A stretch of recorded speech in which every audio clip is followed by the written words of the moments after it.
Hi, Michelle here, Thrifting 101. Welcome back to my channel, and if you're new, welcome to my channel. Glad you're stopping in. Did a little thrifting over the weekend, didn't find a whole lot. Thought I might wait and see what I could find, maybe find a little more, but I'm going next week to see my daughter and my grandbabies. So this is my little haul. Hope you enjoy it.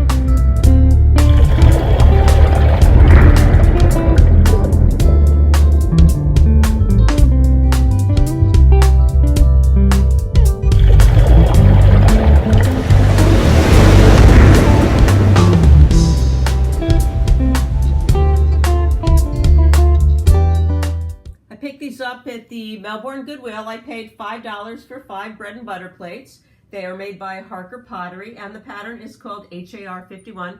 They have a really nice rope trim, that's what this is called, and they're also trimmed in 22 karat gold.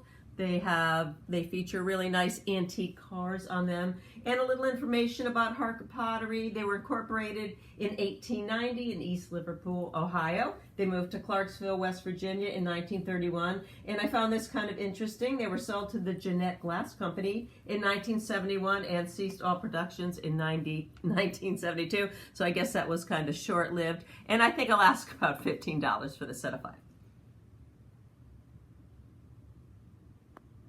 I paid $7.15 for 16 pieces of this adorable child's tea set made in Japan. Probably dates to the 40s, all the way up to the 60s. I really couldn't find an accurate date. A lot of different companies imported these sets.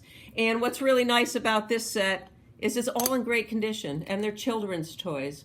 So to find a set like this, in condition like this, without any chips or cracks, is kind of hard to find, and they don't sell for a whole lot, maybe $15 to $20 even for 16 pieces.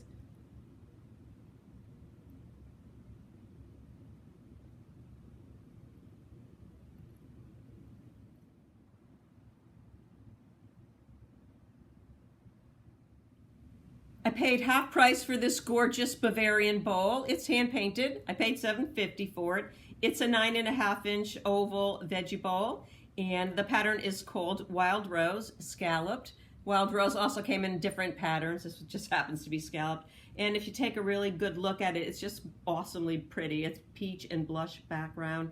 It's all hand painted, like I said. And I'm going to turn it over again to show you the back stamp. It says Schumann Auersberg. Auersberg being the town in Germany. There you go. Take another look at that. And from the research I did, this back stamp dates to 1960 to 1970. I'm going to wait to hear from my friend Dee at Living the Good Life, who's an expert on this. I kind of thought it would have been a little earlier than that, but that's what my research did show me. And if I sell this bowl, it's just so beautiful, I'll ask about $25 to $30 for it. Perfect condition.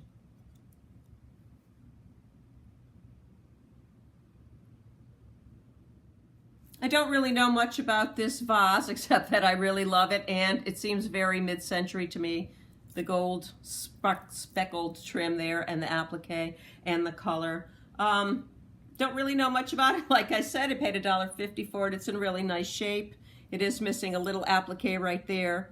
It has some sort of numbers on the bottom, which mean absolutely nothing to me.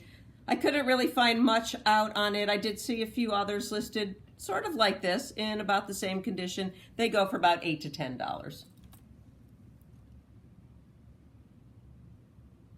I've been trying to organize a lot of my stuff and get rid of a lot of the stuff that I just really don't think is saleable. So anyways, I took a whole bunch of boxes over to one of the local charity thrift stores, and I couldn't obviously walk out with nothing. So I found these 2 gorgeous Fire King Candle Glow Love Pans. They were $1 each. And they date between 1967 and 1972.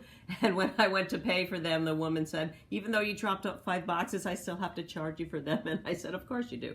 That was no problem. At $1 piece, they're a very good buy, and I do have a few other matching pieces to go with it.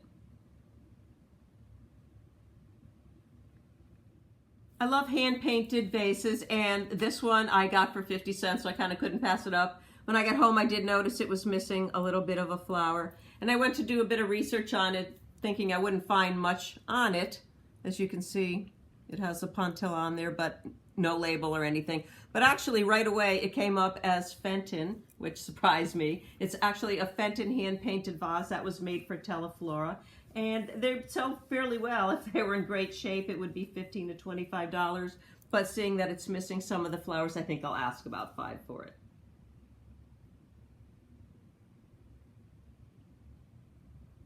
I paid half price for this adorable porcelain boot figurine. I paid $1.50 for it. It's got a label on there that says Catherine's Collectibles. Couldn't find too much on Catherine's Collectibles, but it is hand painted, and it's probably mid-century. They were imported from Japan a lot during that era. And it's in really, really nice shape. The colors are gorgeous, and a lot of people do collect them.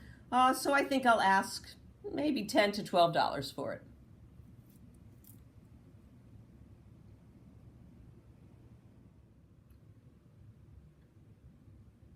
I'm happy to say I've been finding a lot of Depression wear, Fire King, in the Phil B Blue Sapphire pattern lately. And if you remember, I got this gorgeous casserole a little while ago with the lid. And I've paid 50 cents for this a while ago, a little custard dish. So I'm getting quite a collection. I picked this up for $2.50. Casserole, missing the lid. But they're just so pretty. I'm not really sure if I'll sell them off altogether or just keep them. But if I do sell them off altogether, I'll probably ask about $30. 1941 to 1956.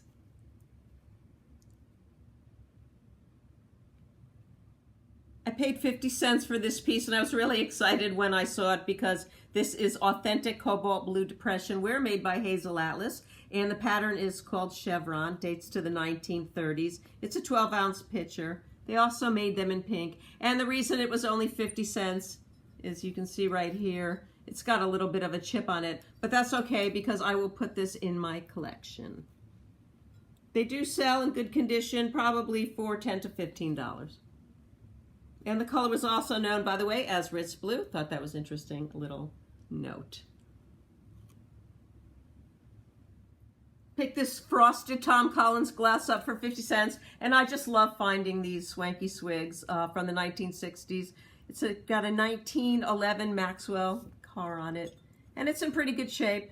It's a part of, it's one of a set of 6, and I'm pretty sure Anchor Hocking put it out originally. I thought it was Libby, but I'm pretty sure now that it is Anchor Hocking. I could still be wrong on that. And I paid 50 cents for it, like I said, and one glass I could sell probably for about $5.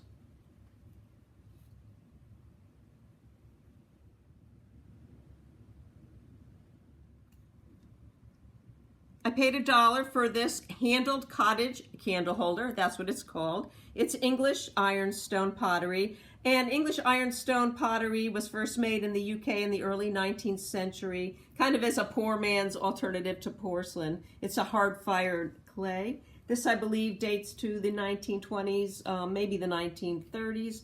And this pattern here is a beautiful pattern, actually, was based on the early Amari pieces, which is an Asian design. And I'm gonna have to try and get that candle wax out of there. I was just interested to know how other people handle that. I personally just like to scrape it out, but I'd love to hear how you take care of that yourself. I'll probably sell it for about $15 to $20. So that was my weekly haul. I hope you enjoyed it. As I said before, I'll be spending next week with my daughter and my grandbabies in Virginia. So I want to wish everybody a happy 4th of July. I'll see you when I get back. Thanks for watching. Don't forget to like, share, comment, and have a great weekend too. Oh. Oh, look. Oh. Look. It looks like candy. Like candy.